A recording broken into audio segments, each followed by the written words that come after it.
Hello students, आप लोग के लिए बहुत ही खुशखबरी वाली बात है कि जैक बोर्ड ने जो 2023 का जो एग्ज़ाम होने वाला क्लास 12 का उसका मॉडल सेट जारी कर दिया है।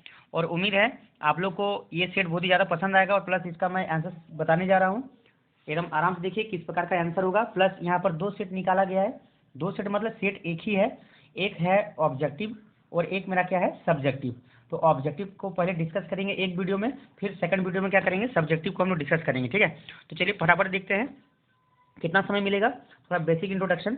पार्ट 1 है बाबू, ऑब्जेक्टिव है, वस्तुनिष्ठ। ठीक है, और 1 घंटा समय दिया जाएगा। 35 क्वेश्चन आपको दिया जाएगा। ठीक है, 35 मार्क्स का आप लोग क्वेश्चन पूछा जाएगा। ठीक है, तो यहाँ पर सब कुछ OMR शीट भरने का इंट्रोडक्शन दिया है। इस लोग को इस सब को हम लोग नहीं देखना, आराम से क्लास में आपको बता दिया जाएगा। प्लस एग्जाम सेंटर में आपको टीचर समझा दिया जाएगा, प्लस आप पढ़ सकते हैं। ठीक है, बात करते हैं। सबसे पहला जो क्वेश्चन आप लोग पूछा गया बहुत ही शानदार क्वेश्चन है, यानी पहला ही बोल पर छक्का मार देंगे आप लोग।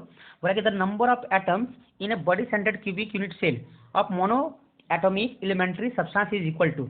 तो बाबू body centred cubic unit cell बोल रहा है, तो बॉडी सेंटर में हम लोग नंबर ऑफ एटम्स हम लोग कितना पढ़े हैं, कितना होता है, number of atoms equal to 2। Because हम लोग जानते हैं कि 8 कॉर्नर में क्या होता है, 1/8 पार्ट एटम रहता है। अब प्लस एक एटम बॉडी सेंटर में रहता है। ठीक, कट जाए तो कितना हो जाएगा मेरा, 2 एटम आ जाएगा। ठीक है, the percent of space occupied by a sphere in A cubic close space in 3 dimension is. तो बाबू देखो यहाँ से क्यूबिक क्लोज पैक बोला है, बच्चा इसी में फंस जाएगा भाई। क्यूबिक क्लोज पैक बोला मतलब किसका बात कर रहा है, तो बाबू CCB क्यूबिक क्लोज पैक का नाम ही होता है फेस सेंटर, मतलब ये इसी का इक्विवेलेंट होता है। यानी इसमें वॉइड हमको निकालना है कितना परसेंट होगा। तो FCC में 74% मेरा क्या होता है, पैकिंग इफिशियंसी होता है। तो इसका वॉइड कितना होगा, तो 100 से माइनस कीजिएगा तो कितना आएगा, 26%। यानी 100 माइनस 74% कीजिएगा तो 26% इसका क्या हो जाएगा, आपका आंसर हो जाएगा। ठीक है, अब नेक्स्ट क्वेश्चन जो आप लोग को यहाँ पर दिया हुआ है क्वेश्चन नंबर 3। क्वेश्चन नंबर 3 बोल रहा है कि कैलकुलेट द मोलारिटी, यानी molarity of aqueous solution containing 40 gram NaOH in 2 litre solution. Molarity निकालने बोल रहा है, molarity of aqueous solution containing 40 gram NaOH। तो भाई NaOH का बात कर रहा है और 2 लीटर सॉल्यूशन दिया, तो मोलारिटी निकालना है। तो मोलारिटी का हम लोग फॉर्मूला क्या जानते हैं, मोलारिटी का फॉर्मूला हम लोग जानते हैं WB/MB इंटू 1000 इंटू हम लोग क्या पढ़े हैं, V मिलीलीटर पढ़े हैं बाबू। तो V मिलीलीटर पढ़े हैं, तो अब इसका अगर बात करोगे तो कैसे निकलेगा, WB हम लोग कितना दिया, 40 ग्राम दिया है। और NaOH का मोलर मास, NaOH का मोलर मास भी मेरा कितना आता है बाबू, 40 आता है। क्यों, Na plus O plus H जोड़ेंगे तो Na का 23 होगा, ऑक्सीजन का 16 होगा और प्लस हाइड्रोजन का 1 होगा। ठीक है, तो जिसके कारण से क्या हो जाएगा, 40 आ जाएगा, यानी 40 यहाँ पर हो जाएगा और 1000 हो जाएगा।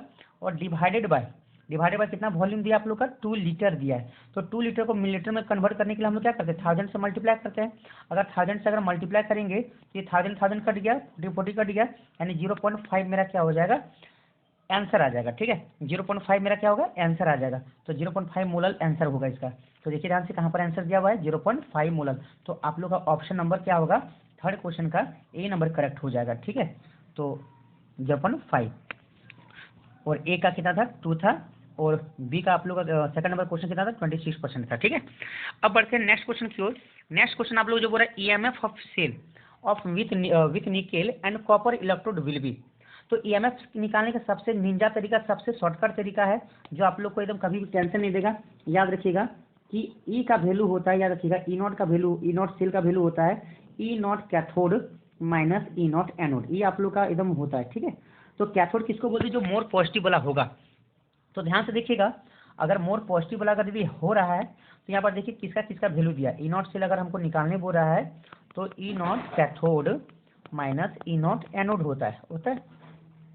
अब थोड़ा ध्यान सुनिए, कैथोड का वैल्यू ध्यान से किसको बोलें, तो मोर पॉजिटिव जो होता है उसको कैथोड बोलते हैं। यानी कि 0.34 मेरा क्या होगा, कैथोड का वैल्यू हो जाएगा।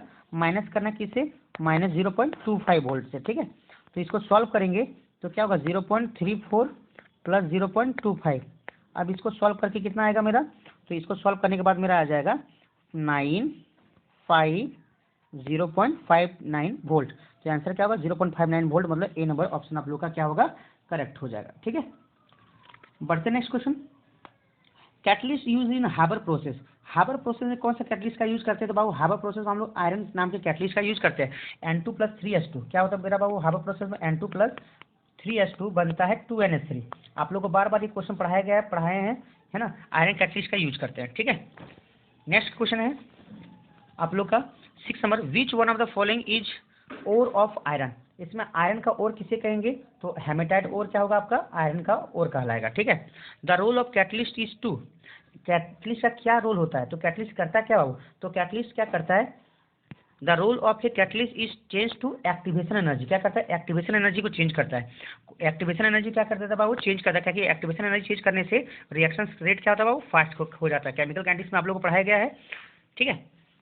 8 नंबर क्वेश्चन हो रहा है, which of the following is independent of temperature. इसमें से कौन टेम्परेचर का इंडिपेंडेंट होता है, मोलारिटी, मोलारिटी, नॉर्मलिटी, फॉर्मेलिटी। तो बाबू याद रखना, जिसमें वॉल्यूम टर्म आएगा ना वो मेरा क्या होगा, अफेक्ट करेगा, और जिसमें वॉल्यूम नहीं आएगा वो अफेक्ट नहीं करेगा। तो याद रखिएगा, मोलारिटी में भी वॉल्यूम आता है, नॉर्मलिटी में भी वॉल्यूम आता है, फॉर्मेलिटी में भी वॉल्यूम आता है। तो इसमें इसलिए इसे सब अफेक्ट कर जाए, तो कौन अफेक्ट नहीं करेगा, मोलालिटी अफेक्ट नहीं करेगा। याद रखिएगा, मोलालिटी, मोल फ्रैक्शन अफेक्ट नहीं करता है। The molar conductivity of an electrolyte increases with increase of dilution, with increase of क्या बात हुआ, डाइल्यूशन। तो डाइल्यूशन इंक्रीजेस, तो ए नंबर ऑप्शन होगा आपका डाइल्यूशन। क्योंकि याद रखिएगा मोलारिटी मतलब समझ लीजिए एम से मोलारिटी, एम से मोलर कंडक्टिविटी, है ना। और मोलर कंडक्टिविटी मछली, और मछली याद रखिए बाबू, तालाब में क्या होता है, जितना ज़्यादा पानी देगा मछली उतना दौड़ेगी, इतना पावर उसका क्या होगा, बढ़ेगा। यानी मोलर कंडक्टिविटी क्या होगा, इंक्रीज करेगा विद डाइल्यूशन, ठीक है। लॉजिक याद रखिएगा। What is the covalency of nitrogen in N2O5, N2O5 में नाइट्रोजन का कोवैलेंसी कितना होगा। तो बाबू N2O5 का जो स्ट्रक्चर होता है ये वाला होता है, ध्यान समझिएगा। N2O5 में, N2O5 का जो स्ट्रक्चर होता है ये वाला होता है, ठीक है। N2O5 का स्ट्रक्चर ये होता है, और कोवैलेंसी हम लोग कितना बोलते हैं, तो number of bond, number of bond को हम लोग क्या बोलते हैं, कोवैलेंसी बोलते हैं। जिसका पूछेगा, तो नाइट्रोजन का पूछ रहा है, तो नाइट्रोजन का अगर बात करें तो नाइट्रोजन का यहाँ पर कितना बॉन्ड है, देखिए ध्यान से, 1 2 3 4, मैक्सिमम 4 बॉन्ड आ रहा है, यानी इसका कोवैलेंसी मेरा कितना आ जाएगा, 4 आ जाएगा। नाइट्रोजन का कोवैलेंसी मेरा क्या आ जाएगा, 4 आ जाएगा, ठीक है। तो यहाँ पर क्या हो जाएगा मेरा 4 आंसर हो जाएगा, ठीक है। फिर बोल रहा है next question, which of the following ion will be coloured compounds. इसमें से कौन मेरा कलर्ड होगा, तो बाबू कलर्ड मेरा वही होगा जिसके पास अनपेयर डी इलेक्ट्रॉन होगा। तो स्कैंडियम 3+ का बात करोगे, स्कैंडियम 3+ का, ठीक है। तो स्कैंडियम 3+ का बात कर रहे हो, तो स्कैंडियम में क्या होता है बाबू, इसका एटॉमिक नंबर जो होता है स्कैंडियम का 21 होता है, और इसमें क्या होता है 3D1 और 4s2 वैलेंस शेल होता है, ठीक है। तो इसमें क्या होगा, +3 जब ये बनेगा ना, जब ये +3 बनेगा, तो +3 बनेगा तो यहाँ पर डी के पास क्या हो जाएगा, 0 इलेक्ट्रॉन होगा, 4s के पास 0 होगा, यानी ये क्या होगा बाबू, कलरलेस, इस कलर मेरा नहीं होगा, ठीक है। मैग्नीज का कितना होता है, 25 होता है, 25 हो रहा है, तो मैग्नीज +2 बोल रहा है, तो मैग्नीज का 3D5 और 4s2 होता है, ठीक है। तो यहाँ से 2 इलेक्ट्रॉन जाएगा तब +2 बनेगा, यानी डी के पास क्या है, 5 अनपेयर्ड इलेक्ट्रॉन है। 5 अनपेयर्ड इलेक्ट्रॉन होने के कारण से मेरा ये क्या होगा, कलर्ड होगा। तो आंसर मेरा क्या होगा, मैग्नीज। जिंक में क्या होगा, D10 होता है। टाइटेनियम 4 में भी क्या होगा, डी के पास इलेक्ट्रॉन नहीं होगा, ठीक है। बढ़ते हैं, spin magnetic moment of M+2 ion, जिसका जेड मतलब एटॉमिक नंबर का वैल्यू दिया 27। तो 27 किसका होता है बाबू एटॉमिक नंबर, पहले हमको बताओ। तो M दिया है 27 दिया है, 27 किसका होता है, 27। तो कोबाल्ट का 27 होता है कि 27 कोबाल्ट का होता है, 28 किसका होता है, निकेल, 29 कॉपर का, तो जिंक का है ना, 30 होता है, ठीक है। तो यानी ये किसका बात कर रहा है, 27 दिया अगर एटॉमिक नंबर, याद रखिएगा एनसीईआरटी से ही क्वेश्चन दिया, लेकिन थोड़ा सा ट्विस्ट किया है। एनसीईआरटी में 25 दिया था, यहाँ पर कितना बोल रहा है, 27 बोल रहा है। तो ये क्या होगा, मेरा कोबाल्ट होगा, है ना। तो कोबाल्ट अगर 27 अगर है तो इसका कॉन्फ़िगरेशन क्या होगा बाबू, अगर कोबाल्ट वहाँ 27 है तो इसका कॉन्फ़िगरेशन क्या होगा, 3D7 होगा और 4s2 होगा ना। और 3D7 अगर 4s2 अगर यदि होगा तो हमको यहाँ पर कोबाल्ट +2 आयन का बोल रहा है, तो यहाँ से 2 इलेक्ट्रॉन बाहर निकालना पड़ेगा, तब मेरा कितना हो जाएगा, 3D7 हो जाएगा। और 3D अगर 7 हो जाएगा तो D7 का अगर हमको निकालना है तो 1 2 3 4 5 6 और एक 7, तो नंबर ऑफ अनपेयर्ड इलेक्ट्रॉन कितना आ जाएगा मेरा बाबू, 3 आ जाएगा। तो मैग्नेटिक मोमेंट जो स्पिन ओनली वाला होता है उसका फॉर्मूला तो √N×N+2Bm होता है, ओके, इतना होता है। तो चलो इसको पुट करते हैं, तो 3 आ जाएगा, 3+2 आ जाएगा, तो क्या 5 और √15, √, क्या होगा मेरा 15। तो √15 का वैल्यू कितना आएगा वो आप लोग को देखना है, ठीक है। तो इसका लगभग 4 4 4 16 होता है ना, यानी 3 पॉइंट समथिंग आएगा, कितना आएगा 3 पॉइंट समथिंग, 4 4 16 तो 3 पॉइंट समथिंग, तो 3 पॉइंट समथिंग कहाँ दिया है, तो 3 पॉइंट समथिंग मेरा दिया है बी नंबर में, ठीक है। तो ये आपका हो जाएगा। Identify the oxo acids in which phosphorus is in +5 state. +5 state में कौन सा फास्फोरस मेरा एग्जिस्ट करता है? तो ऑक्सीडेशन नंबर निकाल के देखिए ध्यान से, सबका फास्फोरस का एक्स मान के आप लोग देखिएगा। तो देखिए शॉर्टकट ट्रिक बता रहा है, ऑक्सीजन का क्या होता है -2 होता है। ओके ओके, अब -2 होता है और 3 हाइड्रोजन का क्या होता है +1 होता है। तो देखो माइनस, अगर ऑक्सीजन का निकालो -2 × 3, ध्यान सुनिएगा कैसे निकलेगा। तो शॉर्टकट देखिए, आंसर तो तुरंत पता चलेगा, एक बार आप लोग को सिखा देते हैं किस तरह निकालना है। देखिए इस कंपाउंड में ऑक्सीजन का -2 × 3 -6 हो गया, और हाइड्रोजन का कितना हो गया +1 × 3, 3 हाइड्रोजन है तो +3 हो जाएगा। तो सॉल्व करेंगे तो कितना आएगा -3 आएगा, तो बराबर को उधर ले जाए तो +3, यहाँ पर नहीं आने वाला है। यहाँ पर देखो 4 दूनी 2 दूनी 4 हो जाएगा, 4 में 3 जाने से -1, ये भी नहीं होगा। यहाँ पर देखिए, यहाँ पर होगा ऑक्सीजन का -2 × 4 कितना होगा -8, और 3 हाइड्रोजन है +3, तो मेरा कितना होगा +5 आ जाएगा, मतलब -5 आ जाएगा, -5 आ जाएगा, और इक्वल टू का उस साइड जाएगा तो क्या हो जाएगा बाबू मेरा +5 इसका आंसर आ जाएगा। मतलब इसमें मेरा क्या होगा करेक्ट आंसर होगा। लेट आप लोग मान के कर लीजिएगा, बना लीजिएगा, ठीक है। ये क्वेश्चन नंबर 13 आपका क्लियर हुआ, ठीक है। बढ़ते नेक्स्ट क्वेश्चन, क्वेश्चन नंबर 14, ठीक है, क्वेश्चन नंबर 14, ठीक है।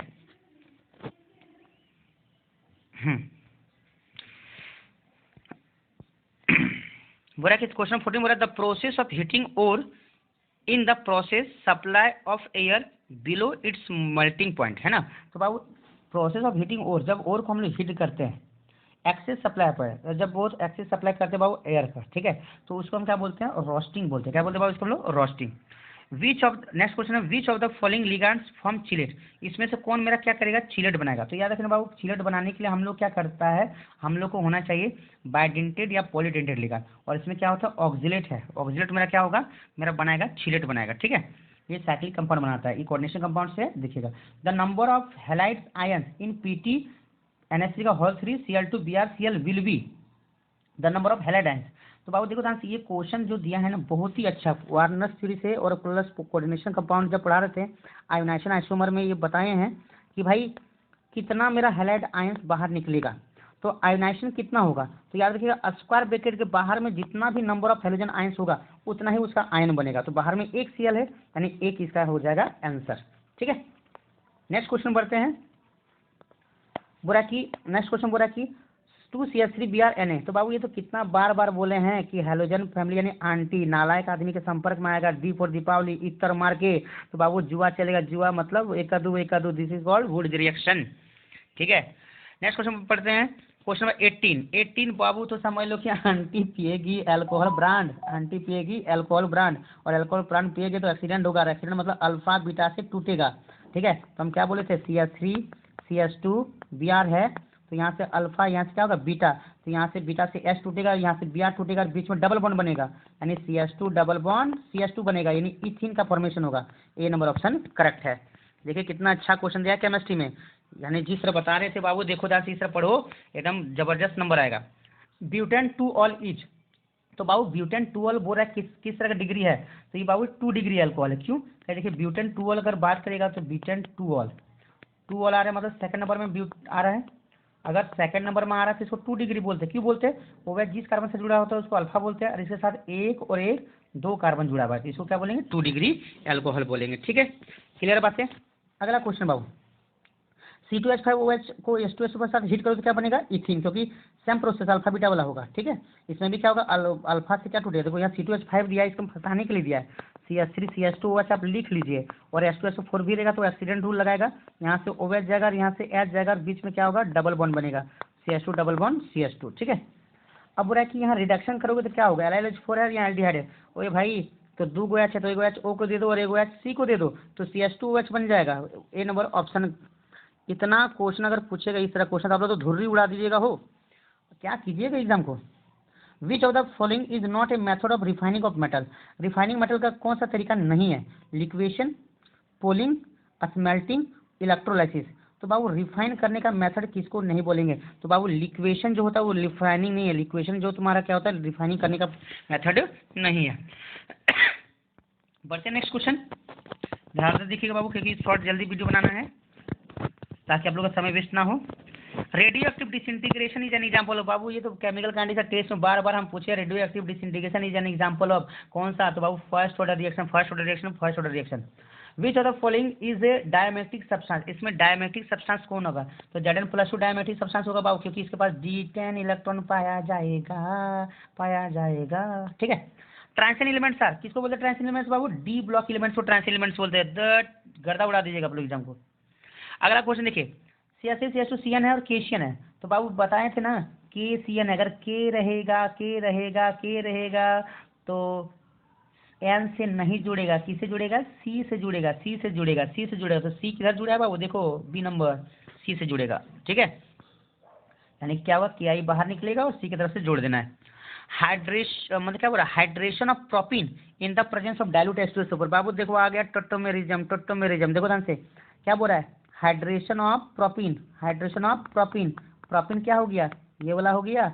अब हाइड्रेशन करोगे मतलब पानी मिलाओगे इन द प्रेजेंस ऑफ किसका? Dilute H2SO4।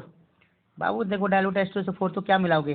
तो क्या होगा? डाइल्यूट H2SO4 है बाबू, हाइड्रेशन ऑफ प्रोपीन करना है। तो बाबू H का प्लस होगा, H का माइनस, पॉजिटिव पार्ट गया मोर हाइड्रोजन के पास, नेगेटिव पार्ट गया लेस हाइड्रोजन के पास। तो मेरा क्या होगा? CH3 CHOH और CH3 बन जाएगा। यानी ये ऑप्शन क्या होगा? करेक्ट। यानी ऑप्शन नंबर बी क्या हो जाएगा आप लोग का?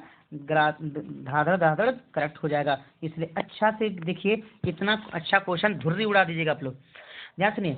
अब देखिए ये क्या दिया है? C5H5CHO NaOH कौन कैसे को डालोगे तो क्या होता है? एक बार में COONA बन रहा है और एक में ये बन रहा है। यानी ये तो आपको कौन सा रिएक्शन है बाबू? ये आपका रिएक्शन है कैनिजारोज रिएक्शन। कैनिजारोज रिएक्शन में क्या होता है? एक बार सॉल्ट बनता है और एक बार 1 डिग्री अल्कोहल बनता है, कैनिजारोज रिएक्शन। ठीक है, ध्यान सुनिए। Hybridisation of nitrogen in CH3 CH2। तो बाबू sp3 हाइब्रिडाइजेशन होगा। क्या होगा बाबू? sp3 हाइब्रिडाइजेशन होगा किसका? नाइट्रोजन का। बिकॉज नाइट्रोजन जुड़ा है 2H के साथ, एक CH3 के साथ और एक मेरा यहाँ पर लॉन पेयर होगा। 4 जन है, 1 2 3 बॉन्ड पेयर और एक लॉन पेयर। 4 के लिए क्या होता है? sp3 hybridisation. तो इस समय बोल रहा है क्वेश्चन 1 डिग्री एसिड एमाइड में बी कन्वर्टेड इनटू एमाइन। तो बाबू एमाइड से एमाइन बनाना है, 1 डिग्री एमाइड से एमाइन बनाना है। तो हम बोले थे बाबू कटिंग होगा, कैंची से काटेगा कौन? हॉफमैन ब्रोमाइड का नाम का दर्जी जो CO को कटिंग करके फेंक देगा और एमाइन बना देगा। Hoffmann bromide degradation reaction. ठीक है, बढ़ते हैं बाबू नेक्स्ट क्वेश्चन की ओर। गर्दा गोल नेक्स्ट क्वेश्चन आ गया आप लोग के पास। The gas evolve when methyl amine reacts with nitrous acid. ए बाबू मिथाइल एमाइन है रे, नाइट्रस एसिड मतलब HNO2 है। तो कौन सा गैस बाहर निकलेगा? तो बाबू बोले थे कोरोना वाला रिएजेंट है रे। कोरोना वाला रिएजेंट क्या होता है? HONO। तो देखो इधर से कोरोना को क्वारंटाइन कराओ जैसा हो गया। तो कौन बीच में आ रहा है? N2 गैस ना आ रहा है? N2 गैस आ रहा है। तो N2 गैस कहाँ है? देखो मारो टिक B नंबर। ठीक है, अब बोलो क्या बोलेंगे? इतना अच्छा क्वेश्चन आप लोग नहीं बना पाइएगा तो शर्म से पानी पी के रहिए भाई। What are the hydrolysis product of sucrose. तो ये तो बार बोले सुक्रोज का हाइड्रोलाइसिस क्या होगा, लैक्टोज का क्या होगा, माल्टोज का क्या होगा, सब रट दीजिए। तो सुक्रोज का क्या? तो ग्लूकोज प्लस फ्रुक्टोज। ये number answer. Carbohydrate are stored in human body as glycogen. याद रखिएगा कार्बोहाइड्रेट को हमारा शरीर ग्लाइकोजन के फॉर्म में करता है, लेकिन प्लांट्स अगर ये पेड़ पौधा देगा, देखो कितना अच्छा क्यूट सा है। तो बाबू इसमें स्टार्च होता है, और हम लोग जैसा जानवर रहेगा तो बाबू क्या होता है? ग्लाइकोजन के फॉर्म में रहता है। ठीक है, बुरा मत मानिए आपको, हम लोग अपने आप को जानवर बोल लिए, वैसे भी सही बोले। A drug which is effective in curing malaria. तो बाबू क्विनिन, याद रखिए मलेरिया के लिए क्या होता है? क्विनिन होता है इंपॉर्टेंट। क्विनिन। और ये डोनाल्ड ट्रंप के कारण से ये क्वेश्चन फेमस हो गया। वैसे एनसीईआरटी को बड़ी मुश्किल से खोजने से मिलता है। डोनाल्ड ट्रंप ने बोला था क्विनिन के कारण से मलेरिया दूर हो जाएगा। ठीक है, bakelite is an example of elastomer fibres thermoplastic thermosetting. Please like कीजिएगा, जितना लाइक कीजिएगा उतना आप लोग का एग्जाम जबरदस्त गर्दा गोल जाएगा, 100% जाएगा। सब क्वेश्चन बना के आइएगा। लाइक करें, शेयर करें, सब्सक्राइब करें चैनल को। ठीक है, क्योंकि आप लोग का एनर्जेटिक टीचर आप लोग के पीछे है तैयारी करवाने के लिए। ठीक है, मिलते हैं नेक्स्ट वीडियो में इसी का सब्जेक्टिव का। तब तक के लिए वीडियो को अच्छा से देखिए, सब्सक्राइब कीजिए, शेयर कीजिए और पढ़ते रहिए। मस्त टाइप से तैयारी करते रहिए। ठीक है, बाय बाय।